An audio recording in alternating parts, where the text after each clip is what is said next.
जहां की मिट्टी में संस्कृतियों का संगम है, जहां हर कदम पर इतिहास आपसे बातें करता है।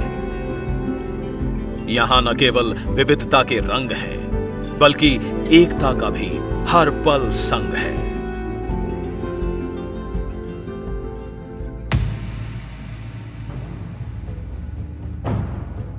कभी सोचा है क्या होता अगर भारत एक राष्ट्र न बन पाता? जब अंग्रेजों ने भारत छोड़ा तो देश के सामने एक कठिन मोड़ था। या तो यह पवित्र भूमि टुकड़े टुकड़े होकर बिखर जाती, या फिर एक होकर अटूट शक्ति बनती। क्योंकि सदियों की पराधीनता के बाद भारत टुकड़ों में बटा हुआ था, छोटी छोटी रियासतों में बिखरा हुआ था। इसे एकजुट करने के लिए एक ऐसे महानायक की जरूरत थी जो इस बिखरते भारत को अपनी माटी से जोड़कर एक अखंड राष्ट्र बना सके। और फिर इस विराट और असंभव से दिखने वाले लक्ष्य को संभव बनाया सरदार पटेल ने। The moderation, the diplomacy, and with his characteristic humility, the manner in which Patel managed to forge all these princely states, 500 plus of them, individually negotiating with several princes, various transfer of power documents, and put India in the map of India in the manner that we see today. It was a Herculean task which he managed to accomplish in a very short time. Bharat की स्वतंत्रता की लड़ाई के बाद सरदार पटेल ने एक भारत श्रेष्ठ भारत की सच्ची ताकत को पहचाना। उन्होंने समझा कि हमारी महानता हमारी एकता में है। सरदार ने 562 रियासतों को एकजुट कर इस भारत को अखंड बना दिया।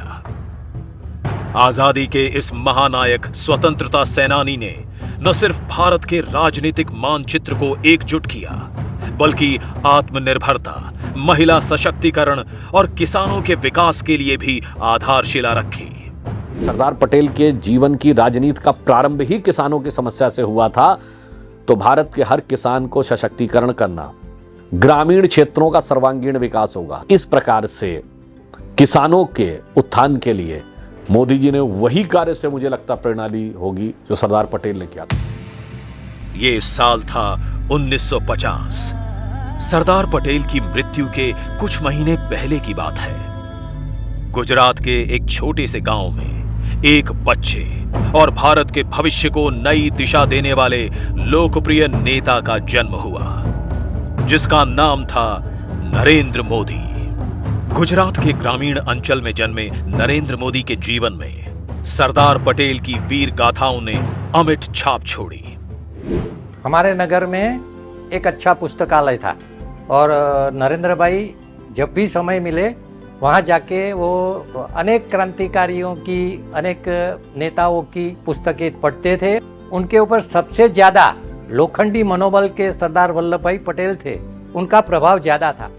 सरदार की बेटी मणिबेन मोदी जी के लिए बड़ी बहन जैसी थी। आपातकाल के दौरान नरेंद्र मोदी ने मणिबेन के संघर्ष में महत्वपूर्ण भूमिका निभाई। उन्होंने आपातकाल के खिलाफ उनकी लड़ाई को संगठित करने में हर संभव सहयोग दिया। इस कठिन समय में भी नरेंद्र मोदी का हौसला और संकल्प अडिग रहा। नरेंद्र भाई मणिबेन को बड़ी बहन मानते हैं।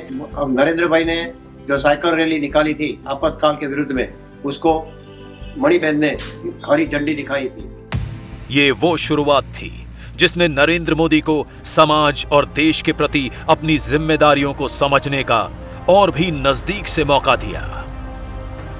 समाज और राजनीति में अपनी अद्वितीय सेवा और समर्पण के बाद नरेंद्र मोदी ने पहले गुजरात के मुख्यमंत्री के रूप में नेतृत्व किया और फिर भारत के प्रधानमंत्री बने। उनके इस सफर ने देश को नई दिशा और ऊर्जा दी। मुख्यमंत्री और प्रधानमंत्री के रूप में नरेंद्र मोदी की एक प्रमुख प्राथमिकता केवल सरदार पटेल के प्रति राष्ट्र का गहरा सम्मान प्रकट करना नहीं, बल्कि उनकी विरासत को आगे बढ़ाना भी था। हमारा देश एक रहे, अखंड रहे।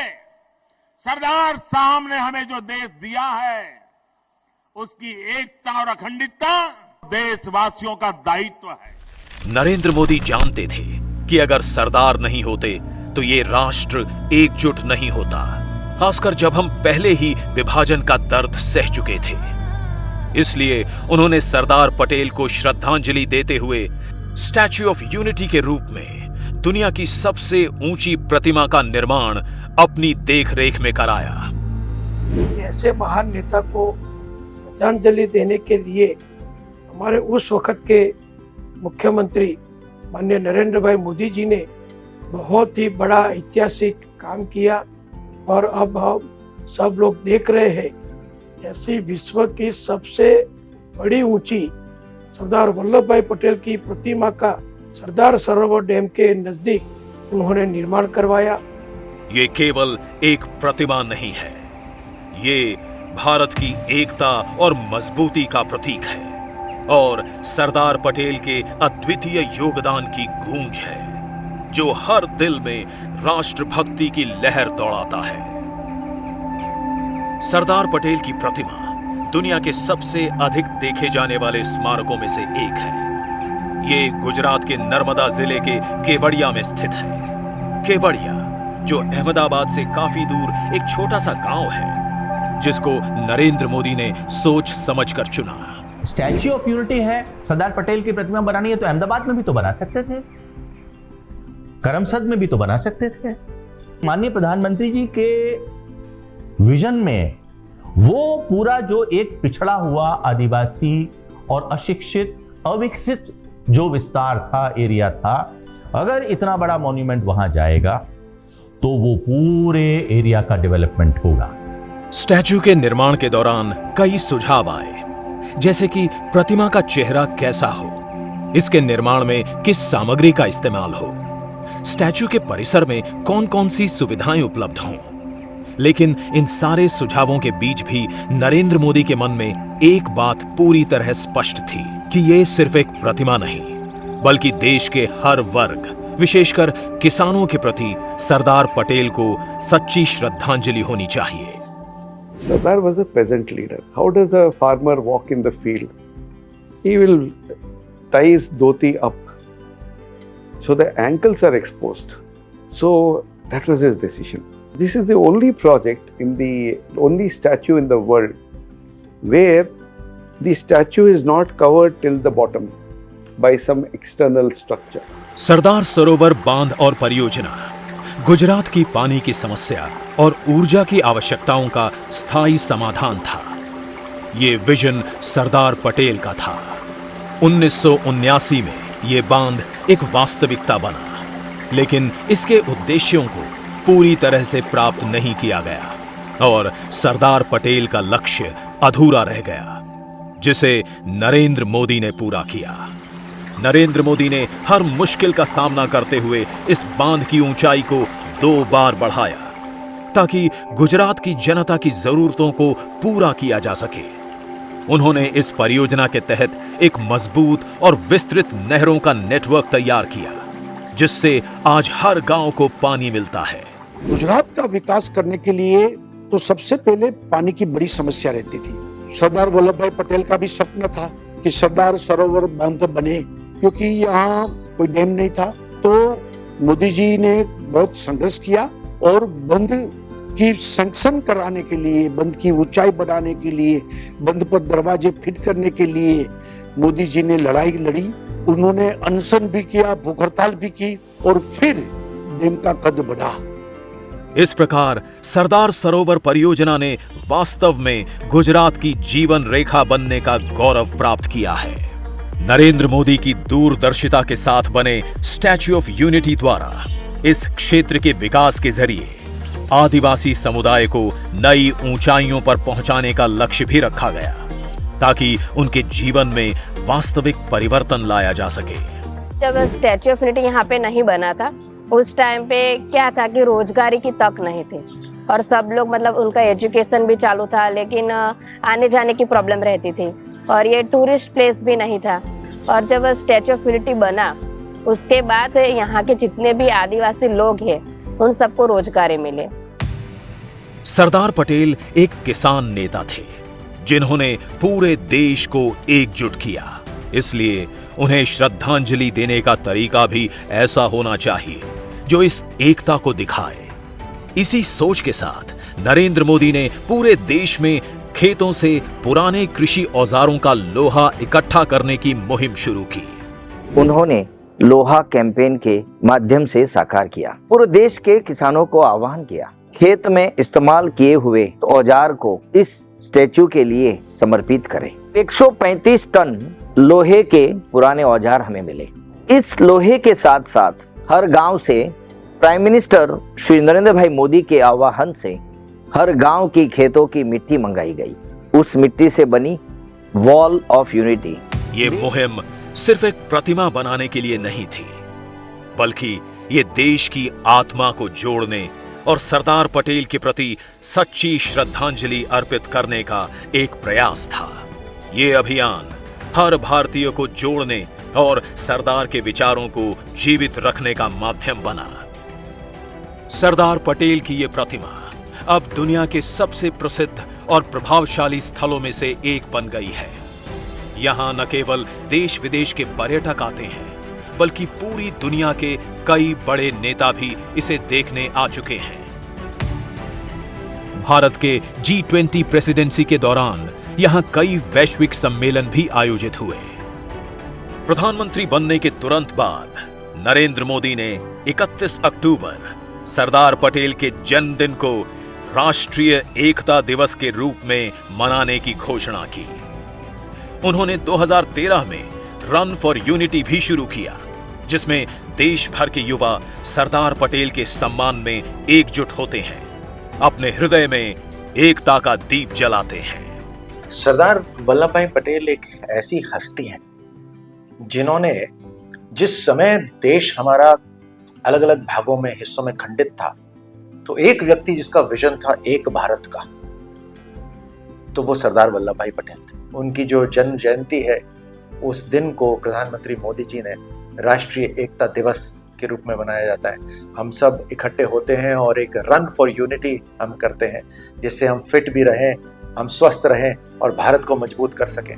नरेंद्र मोदी की श्रद्धांजलि सरदार पटेल तक सीमित नहीं है, बल्कि हर पहल जो उन्होंने की वो सरदार द्वारा स्थापित योजनाओं को आगे बढ़ाने की प्रेरणा से भरपूर है। नरेंद्र मोदी द्वारा अनुच्छेद 370 को खत्म करने का ऐतिहासिक और साहसिक फैसला भी सरदार के एक भारत श्रेष्ठ भारत के सपने को पूरा करने का एक सशक्त उदाहरण है। जो काम उन्होंने किया है, अगर आज हम यूनिफाइड महसूस करते हैं, आज अगर भारत इतना बड़ा देश है, तो उसमें पटेल जी का योगदान अविस्मरणीय है, महान है। लेकिन आर्टिकल 370 के एब्रोगेशन के बाद जो एक काम रह गया था, वो भी जोड़ दिया गया और उसका श्रेय श्री नरेंद्र मोदी हमारे प्रधानमंत्री को जाता है। कश्मीर एक कदम था, लेकिन नरेंद्र मोदी ने एकता और एकीकरण को पूरा करने का संकल्प लिया है। नरेंद्र मोदी सरकार का 17 सितंबर को हैदराबाद मुक्ति दिवस मनाने का निर्णय भी सरदार को श्रद्धांजलि है। चाहे एक देश एक राशन कार्ड हो, एक देश एक GST हो, हर पहल में वे सरदार वल्लभ भाई पटेल की विरासत को आगे बढ़ा रहे हैं।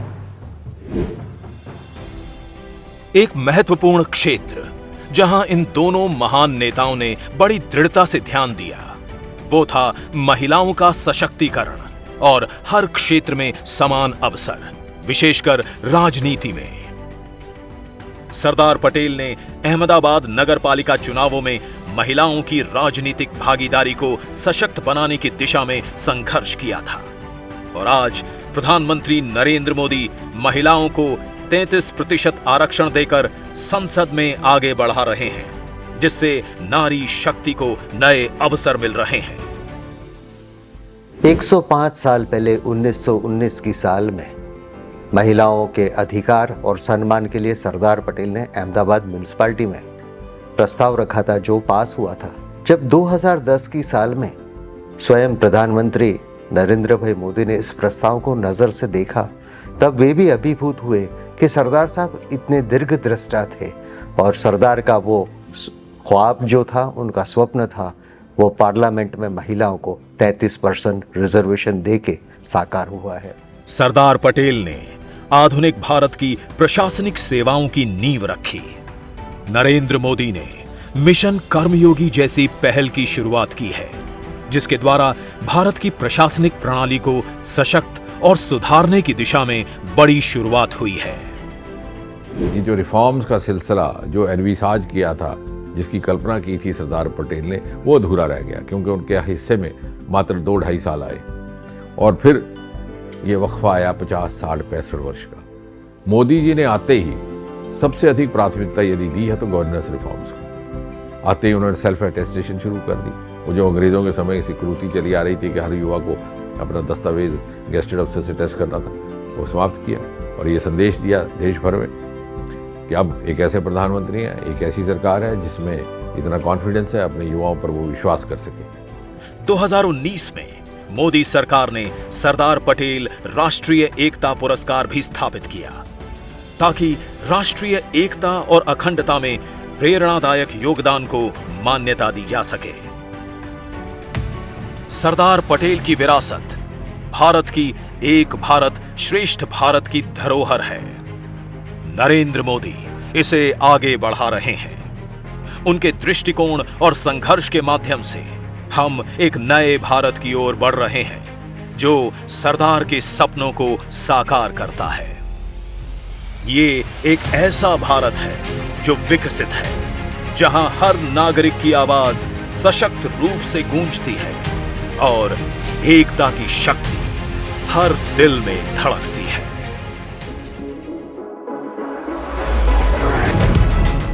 विकसित भारत, विकसित गुजरात।